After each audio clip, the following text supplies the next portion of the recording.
Hey everyone, in this video we're going to take a look at this 2022 Genesis G70. The G70 first went on sale in the United States for the 2019 model year, and it gets a facelift for 2022. This is Genesis compact luxury sedan. It would compete with vehicles like the BMW 3 Series, Mercedes-Benz C Class, Audi A4, Acura TLX, to a degree Infiniti Q50, and to a degree Lexus IS.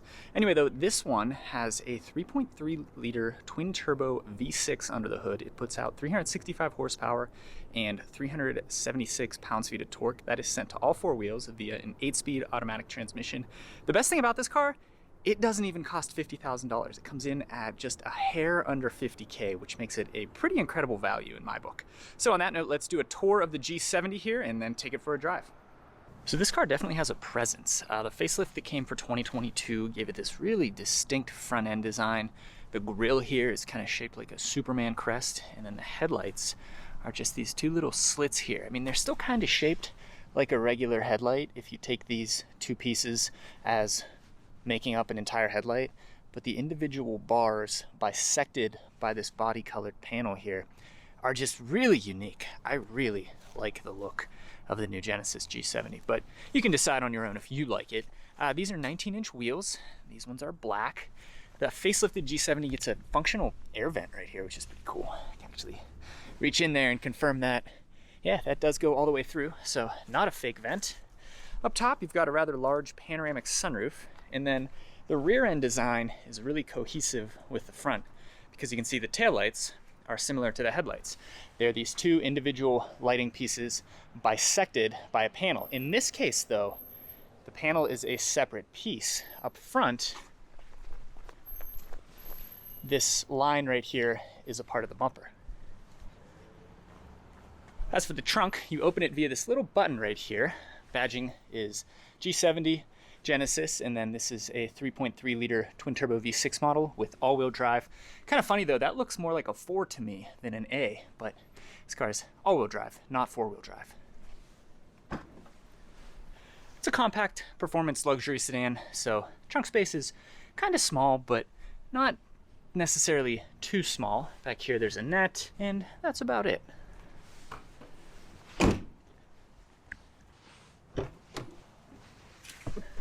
Okay, climbing inside here, and I like the interior as much as I like the exterior. Let's first take a look at the window sticker, and this is where things start to get really interesting.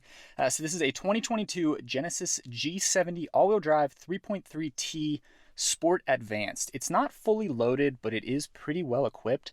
And as equipped, it comes in at $49,545, including destination. That's a pretty incredible value for what you get here. The EPA rates the Genesis G70 3.3t at 17 city, 25 highway, 20 combined. That's okay. As equipped, this one comes with a lot. It has the Sport Advanced package, which gets you parking distance warning, 19-inch sport alloy wheels, aluminum trim with a sport pattern, you get ventilated and heated front seats. It says wide sunroof, and yeah, that's a fair descriptor.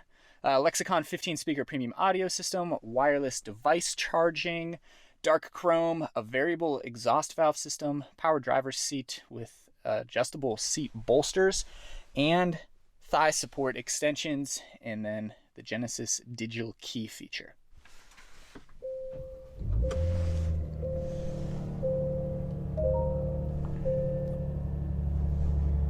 So I already said that I really like this interior. The way I would describe it is really nice without trying too hard. It feels really, really premium. The touch points are all top-notch. The design itself is sensible and subtle enough, but it feels premium. I mean, you've got all these sport features like red seat belts, which are really fun. There's red stitching in these seats. The stitching itself is actually kind of interesting. So perforated seats with red pinstripes almost in them there. You can see some red piping. Then there's this really interesting brushed aluminum trim that's on the center console and then on the door pulls and in a few other areas. The layout here is pretty good. One little weird thing I noticed is, you see the volume and tuning knobs are up here while the drive mode selector is down here. I keep reaching for the volume knob right here, and I think it would be more ergonomically friendly if these were swapped. This is more just a general design thought. I feel like driving mode is something you touch maybe twice a month, whereas radio volume and tuning knobs, you touch them probably at least twice every time you drive. So I wouldn't mind seeing volume and tuning relocated to this area. Even this kind of different shifter is pretty intuitive. So park is this button here. To go into drive, you press the button on the side and go back. To go into neutral, you just push it forward once, and then to go into reverse, you push the button and push it forward. Infotainment system is pretty good. Genesis's infotainment design is intuitive, so it kind of functions like a smartphone. So you swipe over and you've got all your different choices there. I guess you could call them applications, but layout and stuff is intuitive, easy enough to use. The screen is high resolution. One other thing, the backup camera is pretty high res, which I like to see. As for the gauge cluster, it's not fully digital. So the speedometer here is a mechanical speedometer, but then starting here and from there over is digital. So you get a digital tach and then a digital information readout here. Paddle shifters here, they feel pretty good. The steering wheel itself is relatively thick. You can see there's some more red stitching there, and then it's got these little notches for your thumbs. I like those. Makes it a little bit more fun to make sharp turns. I referenced the wireless charging pad right here earlier. You've also got a 12-volt outlet and then USB-A, which is a little bit disappointing. Genesis is pretty forward-thinking in their design, so I'm surprised they haven't yet incorporated USB-C. Heated seat controls are in the middle of these HVAC dials, so heated, ventilated, and then a heated steering wheel right there. Center console is kind of small. There's a USB-A port in it. Again, I wish that was USB-C. We've got some different drive modes here. So this is your drive mode selector dial. We've got Eco, Comfort, Sport, Sport Plus, and then a custom mode. This one isn't fully loaded. I mentioned on a fully loaded G70, which still comes in at about $55K, which is still a pretty good value. You get an adjustable suspension, so there's a little bit more configurability to the drive modes, but as is, it performs really, really well. Let's take a look at the back seat.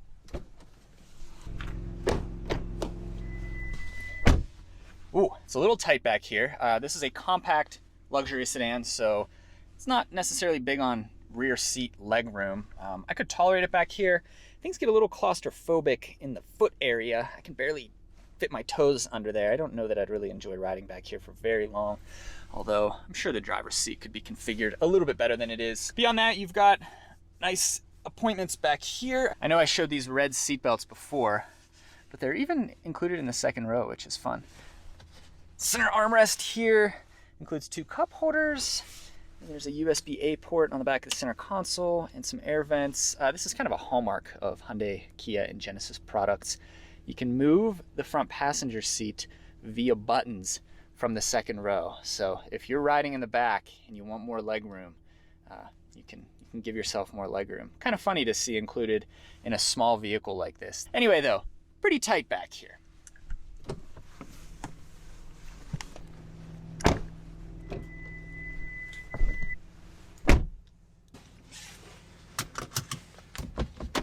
Okay, driving the Genesis G70.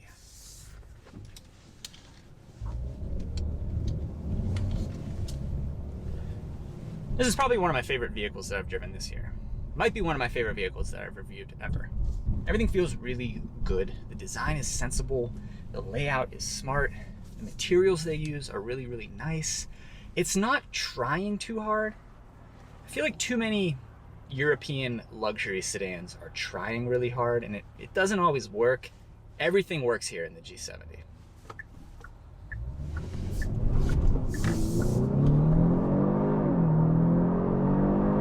There's 50 miles per hour. It's pretty quick. 0 to 60 comes in around 5 seconds, maybe 4.9 if conditions are right. That to me translates to, yeah, it's a pretty fast car. 365 horsepower, 376 pounds-feet of torque. That's a lot. All-wheel drive, you can get this with rear-wheel drive, which I think would be even more fun. Although with all-wheel drive, it's more of an all-season type of car. Okay, so we're in Sport. Let's just go to Sport Plus. That turns off stability control.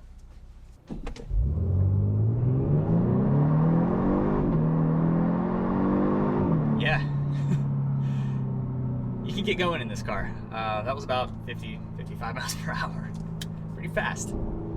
Twin turbo V6s are pretty sweet motors. I know a lot of people like V8s, but let's face it, the era of the V8 is pretty much over. And these twin turbo V6s have more or less replaced V8s. Touchscreen infotainment system is pretty easy to use and intuitive. I like that Genesis isn't trying to incorporate some weird touchpad or alternative control system. It's just a basic old touchscreen. You do have to reach a little bit, but it's really not too bad. And if you know how to use a touchscreen, then you're gonna know how to use this infotainment system. Downshifts pretty aggressively in Sport Plus mode. There is some augmented engine noise being pumped into the cabin, and it does become louder when you go into Sport and Sport Plus modes. Let's just go back to Sport, which is a little bit more appropriate for around town driving. Coming up on our speed bumps here, this one will go over at about 20 miles per hour. Yeah, the car felt really composed. Second speed bump there was even slower at about 17 miles per hour. Here's our third speed bump, which is much bigger than the other two. That was at about 18 miles per hour. Probably wouldn't have wanted to go over it any faster than that. So here are the different drive modes. So comfort, okay, sport, exhaust becomes a little bit louder. And in Sport Plus, the exhaust sounds about the same as it does in Sport. Like I said, the backup camera is pretty good, although you don't get a 360-degree top-down view. You do get front and rear parking sensors, which makes up for that a little bit. All right, and there's your look at the 2022 Genesis G70. I think I was saying this is one of my favorite cars that I've reviewed, period. I've now reviewed 3 different Genesis models. I've reviewed the G80, the GV80, and now the G70, and each one has come out as probably my favorite option in its respective segment. The G70 here, like I said, primary competitors would be BMW 3 Series, Mercedes-Benz C-Class. You've also got the Audi A4. I think Genesis clearly benchmarked the Germans when designing the G70 here. It's built on a rear-wheel drive platform. It's got pretty impressive performance aspirations. But the real selling point with this car is just how affordable it is. I mean, this one right here, which would be more than enough for me if I were in the market for a vehicle in this segment, it's under 50K. That's crazy to me. This would compete with something like the Audi S4, given the power output and the performance capabilities. In summary, the Genesis G70 as a whole is a pretty impressive value. I think what you're trading is maybe Genesis doesn't quite have the brand impact of a BMW or an Audi or Mercedes, but what you're getting in exchange is a much lower price tag, and the product, the core product, the basic product, is right on par, if not better, than anything from BMW, Mercedes, and Audi. So yeah, Genesis G70, I think it's one of the best values on the market right now. Thanks for watching.